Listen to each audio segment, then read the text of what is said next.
Inkuru nziza kuri bose. Inkuru nziza kuri bose ni ikiganiro utegurirwa kongera ugashikirizwa n'ishirahamwe Trans World Radio y'u Burundi. Wumva uremerewe ku mutima? Woba uruhijwe n'ivyaha? Akira umwami Yesu aguha amahoro.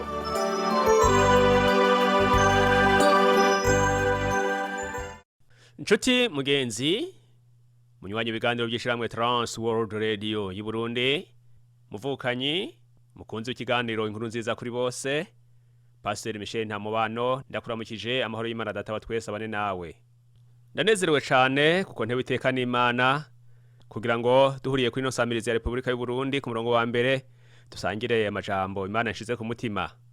Ano majambo kandi ashishikara kutwibutsa ibyabaye umunsi Yesu Kristo yazuka mu bapfuye. Turaza kwigira kuri babakenyezi batatu, mbere se batatu gusa, ariko bari bafise umwitwarariko wo kugaragaza urukundo bakunda umwami Yesu yari yabanje kubakunda igihe bazinduka baja kumva.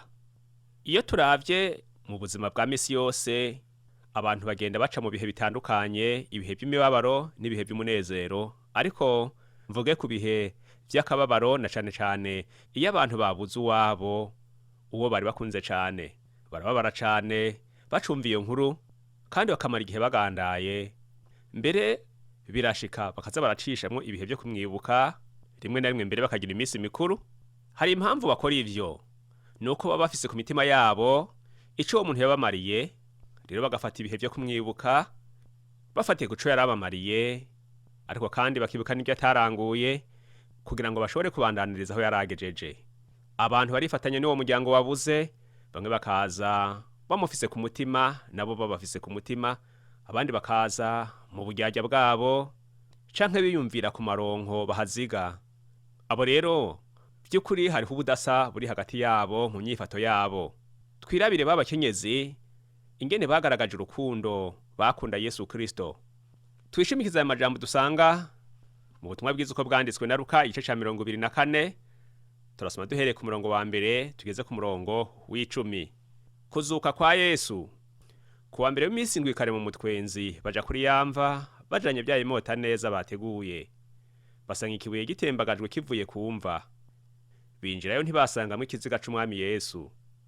Ibyo bikibazazaniye, abagabo babiri bahagararira iruhande yabo bambaye impuzu zikayangana. Bagitinye bunamitse amaso hasi, barababaza bati, "Nigiki gitumye muronderera uwuriho mu kibanza c'abapfuye? Ntari hano, ariko yazutse." Mwibuka uko yababwiye akiri Galilaya, ati umwana w'umuntu akwiye gushirwa mu maboko y'abanyabyaha no kubambwa no kuzuka ku munsi ugira gatatu. Imana yacu habwa icubahiro cane. N'aya majambo avuga ibyo kuzuka uyafatanije nayo tubona mu butumwa bwiza uko bwanditswe na Mariko igice ca 16 kuva ku murongo wa mbere gushika ku 8, havugwamwo abo bakenyezi nyene muri ibi bihe bagiye kumva. Mugenzi, ano majambo nayitiriye gutembagaza ibibuye biri kumva. Mu gatondo ka kare nkuko aya majambo yatubwiye, igihe aba bagore bazinduka kumva bari bafise ikibazo mu mitwe yabo kivuga ngo ninde aza kudutembagariza ikibuye. Muri ico gihe imva bazugaza amabuye manini cane, kubera babambye Yesu Kristo bibaza ko bohava baza bakamwiba. Imva bayugaje ikibuye kinini kandi kiremereye cane birushirije, bivuga yuko ryashobora gutembagazwa n'abagabo bashika nka 20. Byumvikana rero ko ico kibuye by'ukuri cari kinini cane ku buryo atamuyaga gushobora kugitembagaza canke ikindi kintu cose cari gushobora gutembagaza iryo buye byoroshe. Ngo ryashobora gutembagazwa n'abantu 20 kandi gabi inguvu b'injyamunyu kabisa. Ushima ico kibuye cashobora kuba kinini cane kandi kiremereye gose, nuko muri biriya bihe Yesu baramwicura cane, kandi bibaza ko abigishwa be bashobora kuza bakamwiba bakamukura mu mva. Rero bateze kurunda ikibuye kinini, mbere Bibiri tubwira ngo barahomye kabisa bashira ko nishashara rifise inguvu kugira ngo ntihaze yagira umuntu ashobora gukura ico kibuye byoroshe. Bongera bashirako n'abararirizi, abarinzi kugira ngo bacunge ntihagire numwe na cane mu bigishwa ba Yesu Kristo baza kugurura ngo bakuremo ikiziga ciwe ngo hanyuma baze kuvuga ngo yazutse, ntibemera ko ibyo Yesu Kristo yari yaravuze bishoboka, kuko yaravuze ngo ku munsi ugira gatatu azozuka. Rero bavuga ati mucunge ntibahave baza kumwiba hama ngo baze kuvuga ngo yazutse. Abakenyezi rero bamwe bari baramukurikiye gushika abambwa, baravyibonera, barongera barakurikirana kabisa. Amaze gucikana bakurikira warajanye ikiziga kumuhamba, barabona neza aho bamuhamvye, bagomeza ku mutima wabo yuko bategezwa kuzinduka kare bazanye ibimota neza n'amavuta kugira ngo asige umubiri wiwe. Rero kumusiga amavuta n'ibimota neza kari akaryo ka nyuma kuri bo ko kwereka urukundo umukunzi wabo, yaberetse urukundo ruhebuje. Mugenzi unyumviriza, ni gute wowe ugaragaza agaciro wahaye urukundo rwa Yesu Kristo yagukunze? Aba babyerekanishije kumusiga amavuta n'ibimota neza, kandi ibi byari bifise igiciro kinini cyane. Biboneka ko nabo bari ko bagaragaza agaciro baha urukundo yari yarabakunze, agaciro baha igikorwa gidasanzwe yari yakoze ku musaraba. Aba bagore bari bahevye amagara yabo kubera Yesu Kristo umwami wabo. Hari ibintu bigaragaza by'ukuri ko aba bantu bari bihevye, bari bahevye amagara. Ubwa mbere bari bazi ko hariho abarinzi kandi ko bataza kubaha uruhusha, mbere bari bazi ko byonashika bakabagirira nabi, ariko ibyo ntibabiha agaciro.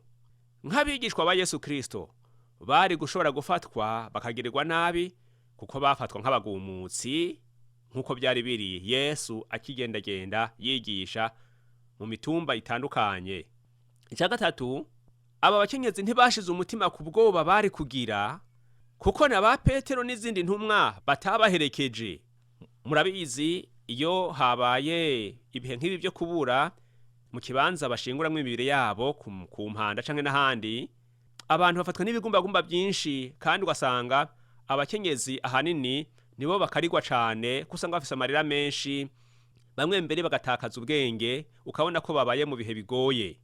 Turetse nuko bo banabikeneye, mugabo abantu bari hafi yabo baguma babegereye kugira ngo baze kubafasha muri ibyo bihe by'ibigumbagumba. Ariko babakenyezi bo barafashe inzira baragenda, ntibiyumvira no kubigumbagumba bari bugirire ku kaburi hariya kumva ngo biyumvire ngo ninda aza kudufasha ibigumbagumba n'ibyadushikira. Oya, si ico cari ku mutima wabo. Abo bakenyezi ntibari baniyumviriye ku kindi kintu cose bohava bahura naco mu nzira. Ingorane bari bafise yari imwe gusa, ingene bari bushobore gutembagaza ikibuye. Niyo ngorane bari bafise yonyene. Izindi ngorane zose, urukundo bari bakunze umwami Yesu rwari rwatumye izo zindi ngorane zidahabwa ikibanza muri uwo mwanya. Umwami Yesu Kristo yabagumye ku mitima, bituma biheba. Kwibuka no guha agaciro ibyo yabakoreye byabateye kuticara, byabateye kutaguma hamwe, byabateye kudatekana. Bagumye barondera ukuntu bonezereza umwami Yesu, bagumye barondera ukuntu bogaragaza urwo rukundo, bagumye bamwitwararitse gushika naho yari amaze kurara mu mva kabiri kose. Mugenzi, umuririmbyi aravuga ngo bandana ubandanira ubwami bwo mwijuru. Wewe ubandanira ubwami bwo mwijuru gute? Aba biraboneka by'ukuri ko bari abigishwa b'ukuri ba Yesu Kristo, kandi byarabonetse by'ukuri ko bari bakobeje mu rugendo ruja mwijuru, bari bakobeje mu bikorwa byo mu bwami. Weho ubigaragaza gute? Ni gute ugaragaza agaciro, valeur uha urukundo Yesu Kristo yagukunze? Nshuti yanje, Pasika ifise insiguro nyinshi, ariko novugamwo nkeyi gusa. Yesu Kristo yarazutse, imva yiwe irarangaye, iragaragara. Baba marayika bababwiye ngo ni iki gitumye muronderera uriho ahantu h'abapfuye? Ntari hano, ariko yazutse. Mwibuke uko yababwiye akiri Galilaya. Imva yaragaragara. Yesu Kristo yari yazutse. Gushika nuno musi imva ya Yesu iragaragara, irarangaye. Yesu Kristo rero yarantesheje urupfu, atsinda na kuzimu, kandi iyo ntsinzi ni iyacu twebwe abamwizeye kandi tugishishikaye kumwizera. Kabiri, Pasika itwigisha ko kubaho ubugingo budashira ari ukuri. Birashoboka kuko urupfu rudahagarika ubuzima bwacu turi kumwe n'Imana. Urupfu ntiruhagarika ubuzima bwacu. Imibiri yavuye mu ivu izosubira mu ivu, ariko umuntu w'imbere, umuntu w'imwemu, azobanaho n'Imana ibihe bidashira, na cane cane uwo wese yamaze kwizera umwana w'Imana. Icya gatatu, Pasika itwigisha ko abariho bose kandi bizera ntibazigera bapfa, ntibazotandukana n'Imana. Niko rupfu ruvugwa, ntibazotandukana n'Imana. Kandi kugutandukana n'Imana ni mu gihe bamwe bazoja mu muriro utazima, bakama bababazwa ibihe by'ubuzima bwabo byose bitagira aho bigarukira. Mu gihe abizeye umwana w'Imana bakijijwe kandi bakaguma bizigiye Imana, bazobanaho nayo mu bihe by'umunezero w'ibihe bidashira. Imana yacu ihabwe icubahiro cane. Ese ingene biryoshe mugenzi, ese ingene ari byiza kuzobana n'Imana, ukicarana na Yesu Kristo, ukamunezerewe. Iyi mibabaro turimwo mu gihe ca none ntizosubira kwibukwa, kuko ntayibaho mu ijuru. Ku murongo wa kabiri rero hatubwiye ngo basanga ikibuye gitembagajwe kivuye ku mva. Iki kibuye cyari catembagajwe nande? Ugiye gusoma hariya mu butumwa bw'iziko bwanditswe na Matayo, hatubwira ko ngo habaye nyamugigima, isi iratigita, abamarayika bava mu ijuru batembagaza ca kibuye. Mbere igihe abagore bahashika basanze bamarayika bicaye kuri ca kibuye. Njuti yanje unyumviriza, ibi bisigura ko Uhoraho afise inzira nyinshi zo gutembagaza inzitizi canke imitego byo mu buzima bwacu, izigerageza kudukura ku Mana, zikatubuza kubaho nk'uko Imana ishaka. Ibi tugenda tubibaho mw'isi, duca mu mitego, duca mu nzitizi, duca mu bimanga, bikagomba kudukura ku Mana. Ariko Uhoraho yama afise inzira nyinshi zo gutembagaza izo nzitizi, zo gutembagaza iyo mitego iri imbere yacu. Imana ishimwe cane. Mbega wiyumviriye neza, wumva ata kibuye ugendana? Abamarayika ngo batembagaje ca kibuye, niyo yari inzitizi yatuma b'abagore badashobora kwinjira mu mva. Ariko bahashitse basanga inyishu yamaze kuboneka, ikibuye cakuweho. Uno munsi abantu benshi bagenda bafise ibintu by'inzitizi twogereranya n'ibibuye bibakingiriye, bibabuza gushika aho Imana yipfuza ko bashika, bibabuza gushika ku rugezo rwo gukorera Imana cyangwa rwo kubana n'Imana nk'uko Imana yipfuza. Hari ibyaha byinshi byizingiriye ku bantu n'uyu munsi bikibaboshe, kandi ivyo babibamwo nk'aho umenga bari mu mva.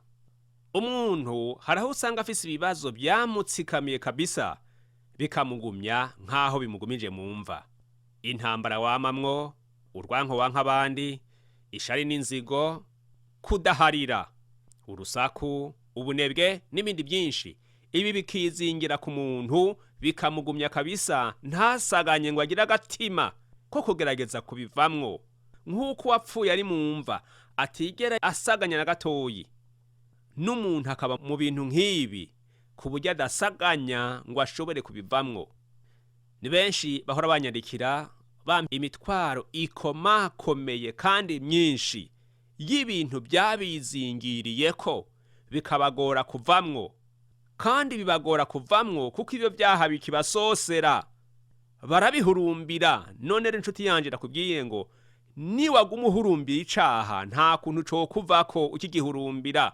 Ariko icotuma kikuvako ni igihe wokwamana amaganya, wokwamana mu mutima wawe ukwicuza, ugasenga utakambira Imana ngo igukure muri ico caha. Aho niho hari ibyizigiro byonyine byo kuvamwo. Ariko niwaguma uryoherwa muri ivyo vyaha urimwo, umuntu akaryoherwa no kwiba, akaryoherwa no kwica, akaryoherwa no kuroga, akaryoherwa n'ubusambanyi, akaryoherwa n'ibibi byinshi, akaryoherwa n'ishari n'inzigo. akaryoherwa n'ubunebwe, akaryoherwa no kwiba. Aho bamushize ni kwiba gusa, aho bamushize ni kwiba gusa, bakarindira iterambere bakaribura, ni kwiba gusa. Uwo muntu ari mumva, uwo muntu ari mumva. Kandi iyo mva hari ikindi kintu yishiriyeho kimeze nk'ikibuye kimubuza kuvamwo, kuko iyo utiyicujije n'ikibuye ntigitembagara. Utiyicujije inzira ntiboneka yo kubivamwo, ariko ubanza kwigaya. Suzuma urabe bituma warazingamye, wama mwishengero ariko ntutandukanye n'umupagani. Abandi baraguye, ibyo gukorera Imana bivamwo, no kuja ku rusengero makoraniro ntibakigenda, baguma biryohera gusa mw'isi. Abo barapfuye mu buryo bw'impwemu, basigaye barindiriye gusa igitangaza kizoza kubazura, maze ibibuye, inzitizi bigatembagazwa. Ariko nakubwiye ngo wewe kugira ngo ikibuye gitembagare ubanza kuzuka. Ko kuzuka nako intango yako ni kubanza kwicuza, ukababazwa n'ivyo urimwo, maze ukereka Imana ko bikubabaje, ukayihamagara. Niho rero igitangaza gikoreka, inzira ikaboneka, nk'uko b'abamarayika baje isi igatigita, bakabona gutembagaza ikibuye kugira ngo babakenyezi birabire mumva. Uhoraho yatembagaje ikibuye cari kumva Yesu Kristo aracariho. N'ubu turiko turavugana hari hafi yawe, kandi ashaka gutembagaza ivyo bibuye biriko bikugumiza mumva z'ivyaha. Imana ishaka kuzuka, maze ugire ubuzima muri Yesu Kristo, uve mu bugumba bwo mu buryo bw'impwemu. Mu gihe abakenyezi bahevye amagara yabo kubwa Yesu Kristo, aba bagabo bo bari biyugaraniye mu nzu kubw'amagara yabo, bariko barayakingira. Abakenyezi bayahevye, ariko abandi nabo bariko barayakingira.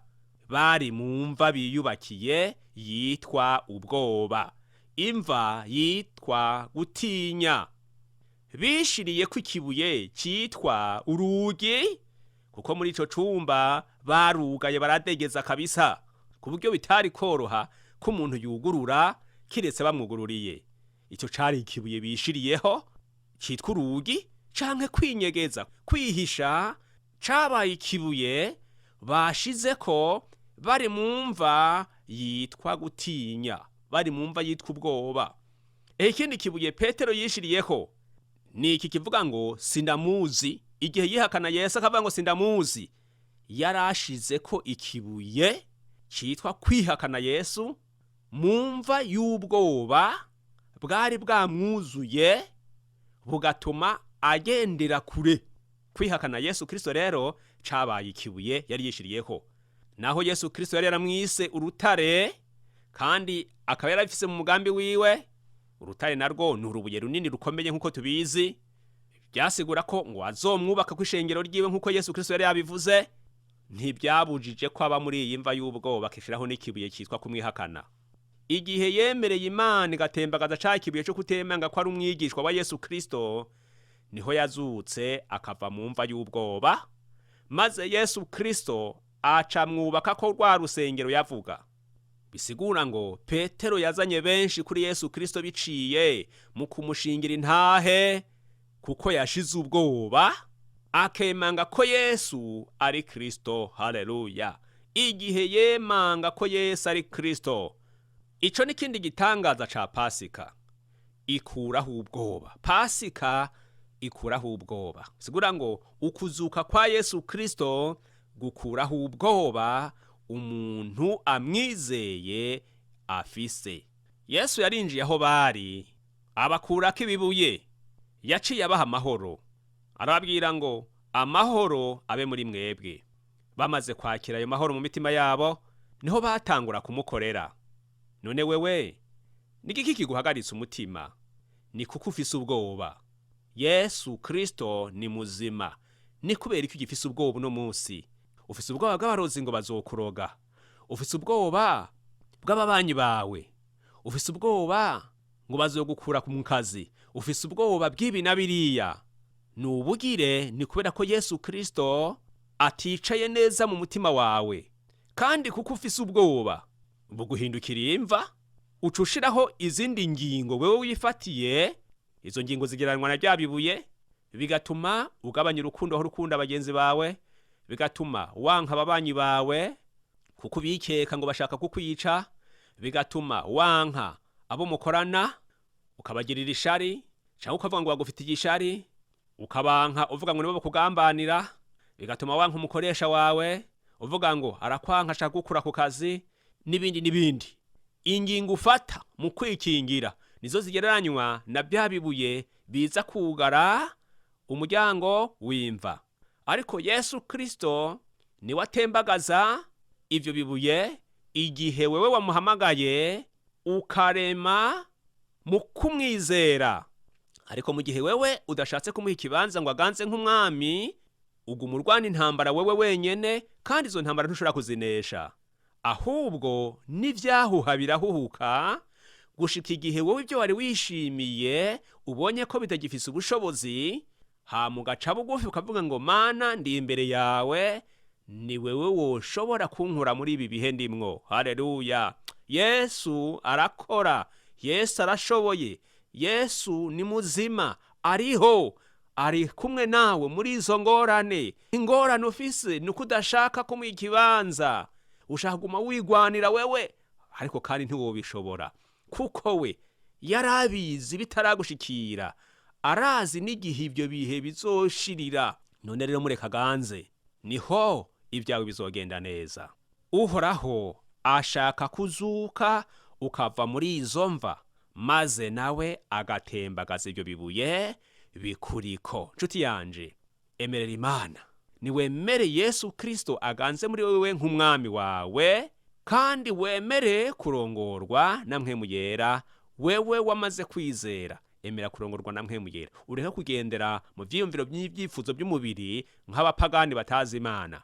Wewe wasubiye inyuma, biragukwiye kuvyuka ukegera umwami w'abami, kuko ari we muhizi mu ntambara, kandi yamarwana nesha, kuko yanesheje urupfu na kuzimu. Nta ntambara n'imwe yomunanira. Oyaye, ibyo ubona ko wewe biguhanze bikomakomeye, Mwami Yesu arabizi, kandi ibyo nubusa imbere yiwe. Ni kuki uhangayika? Ni kuki ufise ubwoba? Ni kubera iki wishwe n'amastress? Ni kuki wishwe n'ibyumviro byinshi muri wewe? Wewe nimba umugabo wawe yaragutaye, Yesu arabizi, yarabizi ko azonaguta. Nimba warapfakaye, Uhoraho yarabizi bitaragushikira, yateguye n'ingene bizokurikirana, n'ingene bizogenda mu nyuma.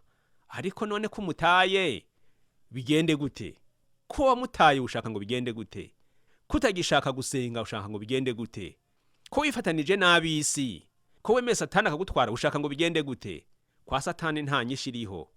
Amaherezo ni kuhoraho, niho uronkera inyishu y'ibibazo vyawe. None rero wumva wofashe ingingo yo kuva mu mva, kugira ngo uha akaryo keza Yesu Kristo ashobore gutembagaza ikibuye kikuriko.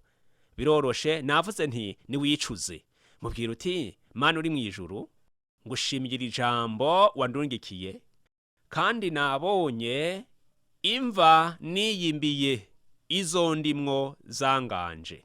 Nabonye n'ibyo nashizeko nk'ingingo nifatiye zigereranywa n'ibibuye nishiriyeko. Ndabona ko ntafise inzira zo kubivamwo. Ndicujije ko nagutaye nkasubira mu by'isi. Ndakwinginze umbabarire ungirire ikigongwe. Ndicujije ko nagendeye kure yawe, nkanka kwitaba umuhamagara ngo nanje mbe umwana wawe nkizwe. None umunsi mfashe ingingo, ndaje kuri wewe. Nungirire ikigongwe, umparire ibyaha byanje, nunyakirane umutima w'urukundo wamanye, kandi unyiyegereze mbo wawe. Uheze unkoreshe uko ugomba muri urugendo ntanguye rwo kuja mu ijuru. Urakoze Uhoraho. Amen. Wakoze kwatora ayo majambo, nanje ngira gufashe gusenga. Uhoraho Mana Data wa twese uri mu ijuru, izina ryawe niryubahwe nirishigwe hejuru, kuko wanshize ku mutima amajambo nsangije n'uyu yanyumvirije. Wumvise ukwatura kwiwe naho yoba yabivugiye mu mutima, kandi wabonye kumbura ingene yahaye ikibanza iri jambo yumvise ko yicujije, kandi akafashe ingiye kugarukako. Numugiriye neza, umugirire imbabazi. Ndasenze ngo amaraso ya Yesu Kristo amweze rwose, amukoreko imyanda yose n'ibyaha byose. Umugire muzima, Uhoraho Mana nzima, kandi ubafate ukuboko bompi, kugira ngo mu ntambuko yariyo yose ubane nawe, umushoboze kurama kugira ngo umukuremwo inyota y'ivy'isi bimuzimiza. Uyu yari yarasubiye inyuma akaba agarutse, umuramire kandi umukomeze, uzomurinde ivyo vyose bimusubiza inyuma. Umukuremwo inyota y'ivyo vyose byari byaramugumije, ariko umwuzuze mpwemu yera. Ubane nabo bagire neza, ubamarayika wo kubaramira. Kandi Mwami, ndakwingize kugira ngo abawe mu ntambara bariko baragwana z'ubuzima ubabere inyishu umwe wese uko akurondera. Girira neza abapfakazi ubaremeshe kandi ubagwanirire Mana. Uhoraho, gwanirira urwaruka ruko ruzimizwa na byinshi, ariko abari wewe ubaganza muri byose. Abakozi bawe bariko batwagwa n'iby'isi ubagirire neza. Uhabwe icubahiro kuduhagije twese, kandi niwe byizigiro byacu, senze mu izina rya Yesu Kristo Umwami n'umukiza wacu. Amen. Wakoze mugenzi ku mwanya wampaye, kandi mu kwizera ko wafashijwe n'ijambo ry'Imana, reka nitege nanone igishinga ntahe, nitege icuri bumbarire. Naho ubutaha Yesu aduhana umugisha. Shalom.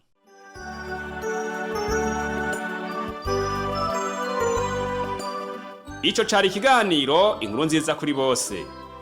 Ushaka kugishigikira, kutwunganira canke ufise ikibazo, twakure canke urungike ubutumwa bugufi na WhatsApp kuri iyi nimero ikurikira: 69 720 767. Turonderere kuri Facebook ni TWR Burundi. Ushobora no kutwandikira kuri email yitwa twrburundi@gmail.com. Ushobora no kutwakura kuri nimero 22 24 26 57 ku masaha y'akazi. Imana iguhezagire.